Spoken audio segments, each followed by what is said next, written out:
एक दफा का जिक्र है। एक छोटा लड़का जिसका नाम भैलो था अपने जंगल में खुशी खुशी घूम रहा था।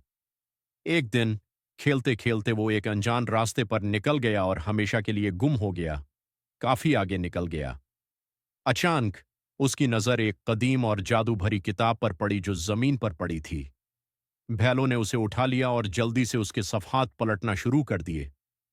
पहले ही सफ़े पर उसने पढ़ा कि यह किताब उसे घर वापस ले जाएगी, मगर हर सफ़ा पलटते ही उसे एक नया सफ़र तय करना हो। पहला सफ़ा पलटते ही किताब ने एक रोशनी की किरण दिखाई और भैलो एक खूबसूरत झील के पास पहुंच गया जहां रंग बरंगी मछलियां पानी में तैर रही थीं। झील के किनारे पर एक नन्ही सी चमचमाती मछली ने भैलो से कहा कि अगर वो पानी में एक खास पत्थर फेंकेगा तो झील का राज खुल जाएगा। भीलों ने मछली की बात मानी और जैसे ही पत्थर फेंका पानी में रंग हो गया, बिखर गए और उसे घर जाने का रास्ता दिखाई देने लगा। अगले सफ़े पर भीलों ने देखा कि उसे एक ऊंचे पहाड़ पर पहुंचना होगा। जैसे ही वो पहाड़ पर चढ़ा उसे एक ही होगा। बूढ़े अकाब ने रोका और कहा कि पहाड़ की चोटी पर एक खास पत्थर है जिसे छूने से उसे एक और रहनुमाई मिलेगी। भीलों ने एकाब की बात पर यकीन करते हुए पत्थर को छुआ और एक जादुई पल नजर आया जो पहाड़ से नीचे वादी की तरफ जा रहा था।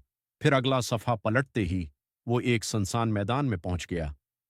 वहां एक जादुई दरख्त है था जिसकी हर टहनी पर रोशनियां चमक रही थीं। दरख्त ने भैलो से कहा कि वो उसे अपनी शाख से एक पता देगा जो उसके आखिरी सफर की रहनुमाई करेगा।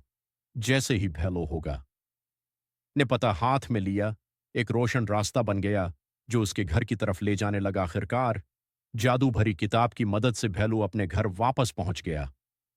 उसने अपनी मां को यह सारा सफर सुनाया और बताया कि किस तरह हर सफा एक नया हैरत अंगेज मंजर खोलता रहा। भीलों ने वो किताब संभाल कर रख दी ताकि वो आइंदा कभी भी उसे जरूरत पड़ने पर इस्तेमाल कर सके। Yeah.